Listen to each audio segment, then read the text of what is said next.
Hello everybody and welcome to my 57th VBA 2010 tutorial. And this tutorial is going to show you how you use spin buttons. So a spin button is just a button that has a little up and down on it, and as you click it up it puts a value of a box up, and as you press down it puts a value of a cell down. So they're very simple to use and they're very effective, and I quite like using them because people are very easily impressed by them. So if we go into design mode again and go to insert and then come down here to the spin button, click on this and then put it in wherever you want it to be. So you've then got it there available to use, and if we go to properties and we go to our linked cell and we link our cell to the cell we want to use, so I want to link it to the minute, so C8, and let's put in our sheet name first, so sheet 1 exclamation mark C8, and then come out of design mode, and then whenever we click on up it puts the cell value of that cell up by 1, and when we put it down it puts the value of that cell down. And you can put restrictions on it, so if we go into here you can have a minimum and a maximum value. So as default it's 0 to 100. I'm going to set it at 0 to 500 and then close this down, and then now we can go all the way up, keep going, and you'll notice that it's actually taking quite a while to get all the way to 500. But if we just keep patient and keep going and then get lazy and put it to 455 manually, notice you can still type over the box and then keep going, and then when it gets to 500 it's going to stop.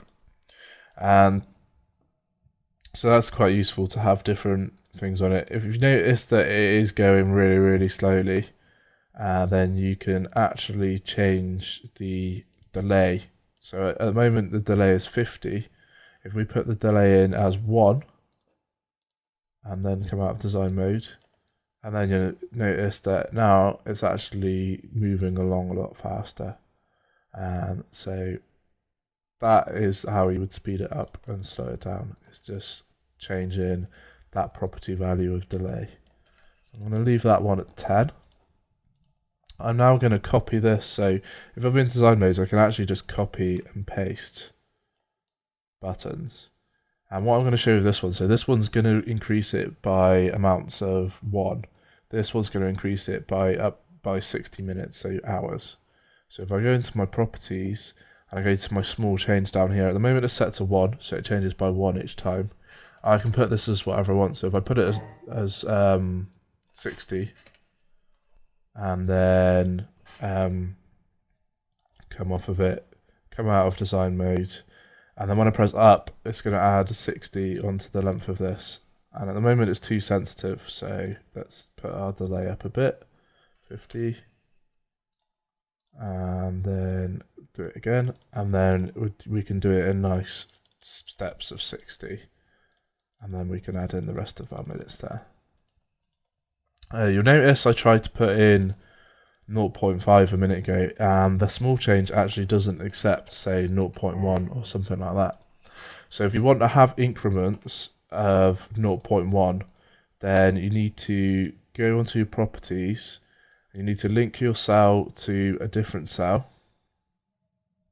So let's link it to F8, and then in F8 we have a value, and then in here we go equals that value divided by, say, 10. So now we've done this, we press up on it, that one's going to go up by 1, that one's going to go up by 0.1. So if you want to have a change that isn't a whole number, then that's the only real way of getting around it. What you can also do, so we have our months in here that I've sneakily hidden in black. If we get them back out again and we stick our month numbers down the side, then we can have VLOOKUP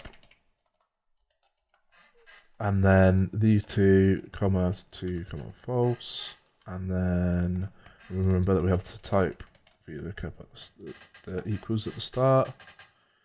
If you're unsure what VLOOKUP is, then if you look in my advanced or intermediate Excel tutorials, then there's all the formulas you'll need in there. So 14, false. So now we've done a VLOOKUP, start on 12. And let's make these so that they're actually full series. And then when we press up and down in here, it's going to change the month name, because this cell's changing to the different numbers, and then that's looking up the month name accordingly. So that's how you can have different text values in there. And that is how you would use spin buttons. And that's going to be it for this tutorial. In the next tutorial, I'm going to show you how to use a list box. So thanks for listening, and I hope to catch you soon.